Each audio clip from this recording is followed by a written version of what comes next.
Então, nós vamos dedicar agora para responder as questões, as participações que estão chegando. Para mim chegou aqui no Facebook a Neuza Magalhães. Neuza Magalhães, que descreveu assim: obrigada mais uma vez, Padre Cândido, pela lucidez e leveza ao dizer sobre as coisas de Deus. Que Deus o proteja. Obrigado, Neuza, pelas suas palavras de incentivo. E agora a Maíra vai ler uma outra participação. Certo. O José Afonso, do Riacho, diz: antigamente existia um grupo chamado TFP, Tradição, Família e Propriedade, que se diziam católicos radicais. Esse grupo ainda existe? Ele fez algo em favor da Igreja Católica no sentido de evangelizar? Não, esse grupo não existe, praticamente não existe mais. Há muitos anos atrás, eu diria há uns 15 anos atrás, ele rachou e saiu da TFP, que era um grupo consistente no Brasil inteiro, acho que é mais de 20, uns 15 anos atrás, quase 20. Houve a substituição de um outro grupo, que agora, Arautos do Evangelho, aliás, eu tenho muitos amigos lá, já é completamente diferente, são ligados à igreja, enfim, seguem a orientação das dioceses, das paróquias, da igreja no mundo inteiro, estão submetidos ao Papa, então não tem nada a ver. E esse TFP acabou e, digamos, não faziam nada de bem para a igreja, ao contrário, até prejudicavam o nome da igreja. Então, esse grupo TFP que se separou não tem mais força dentro da igreja como pastoral, como grupo. Certo. A Nádia, da cidade de Sabará, gostaria de ouvir o Padre Cândido falar algo sobre a maçonaria. O que é? Quem participa e qual a orientação da igreja a respeito de católicos que dela participam? Olha, é um assunto muito delicado, porque há lojas e lojas, não existe mais aquela maçonaria monolítica de antigamente. Quando eu falo isso, gente, eu falei isso, eu já vou repetir o que eu já falei antes. Algumas pessoas falam que eu faço parte da maçonaria. Eu nem sei direito o que é maçonaria, nunca fui numa loja maçônica.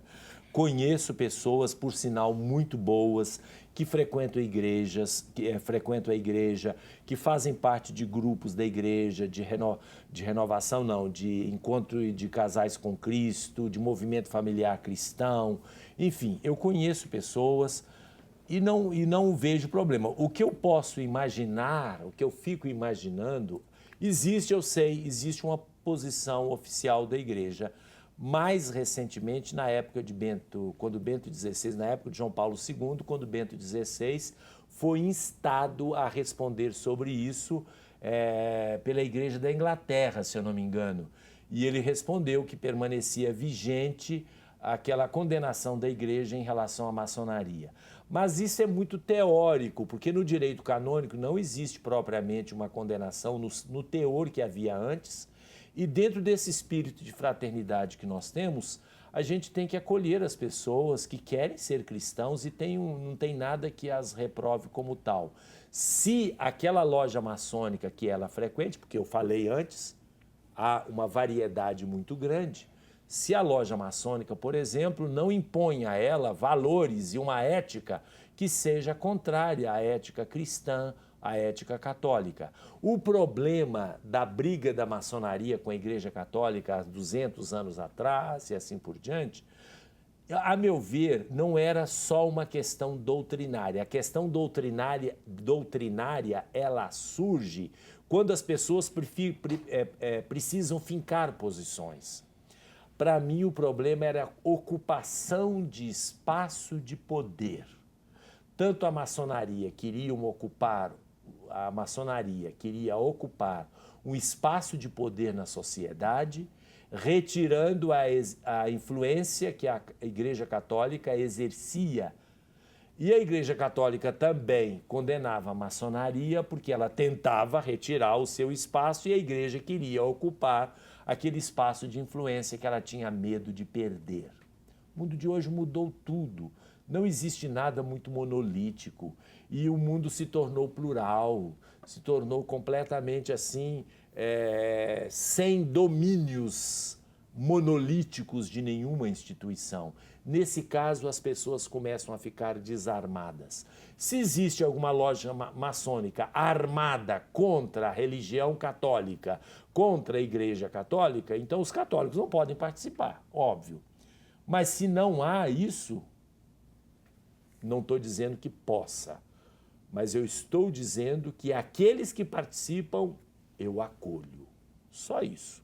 Não vou aconselhar ninguém a participar, não vou incentivar ninguém a participar, não vou dizer a ninguém que pode, mas aqueles que de fato já estão lá e querem viver uma vida cristã, católica, na sua paróquia, etc., eu acredito que nenhum padre vai recusar, vai expulsar como se fazia antigamente. Isso é um absurdo, né?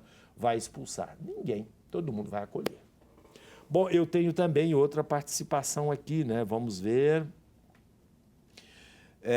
Vamos ver aqui, Roger Duprá. Rogério, a sua pergunta não posso fazer, não posso lê-la, porque nós estamos sob a lei do sistema eleitoral e, portanto, não é conveniente desobedecer às leis. Então, nós não vamos falar nada sobre o que acontece na disputa política, partidária e assim por diante. Nós não podemos fazer.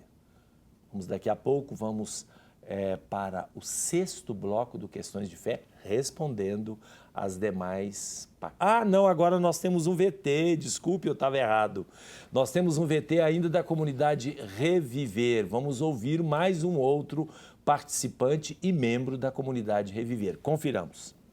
A alegria está no coração de quem já conhece a Jesus.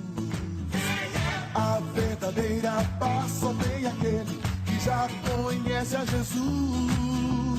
O sentimento mais precioso que vem do nosso Senhor é o amor que só tem quem já conhece a Jesus.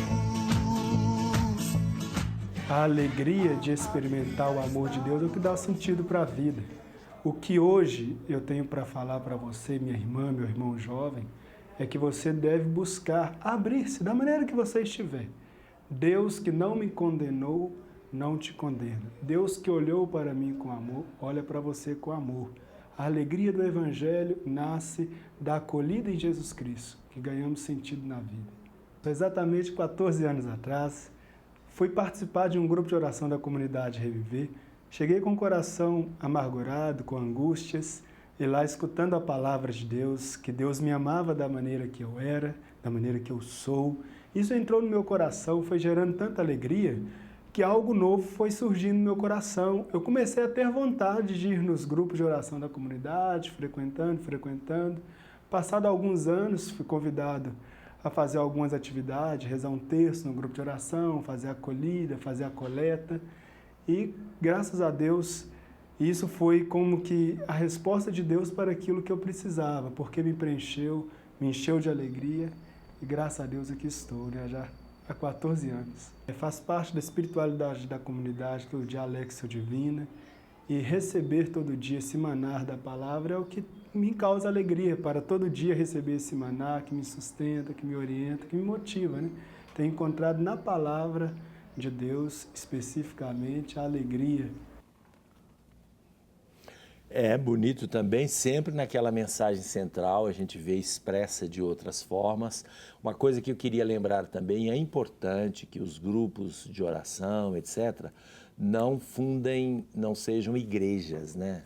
Desvinculada da Igreja Católica. Não é o caso, mas é bom lembrar. Muitas pessoas podem estar ouvindo esses testemunhos e acharem muito interessantes, e aí começar a pipocar como entre os evangélicos acontece muito isso, que se fundam comunidades autônomas, né? Comunidades completamente desvinculadas das suas igrejas de raiz, de origem, de fonte.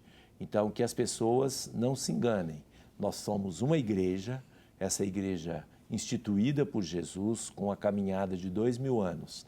Ela permite expressões das mais variadas, todos são muito bem acolhidos, mas se sintam também vinculados de maneira na universalidade da fé cristã através da sua igreja particular, da sua diocese e também das suas paróquias.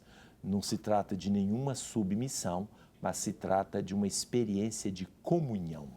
Vamos ver mais uma participação sua.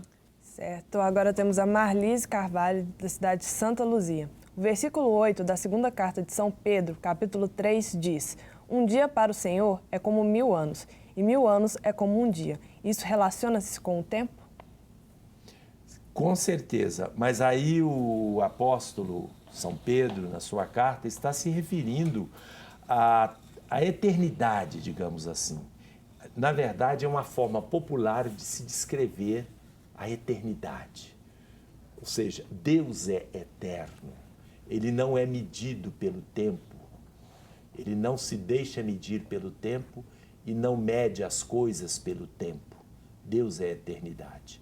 E nesse sentido, São Pedro diz, um dia é como 1000 anos e 1000 anos é como um dia. Pode dizer mais, um minuto, um segundo, um microsegundo é como 1000 anos e 1000 anos, 1 milhão de anos, 1 trilhão de anos é como um microsegundo, não se mede pelo tempo.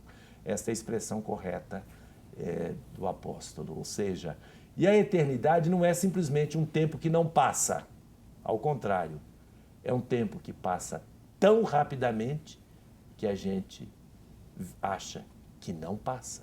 Como disco de cores, que tem cores diferentes, mas se você gira rapidamente, fica uma cor só.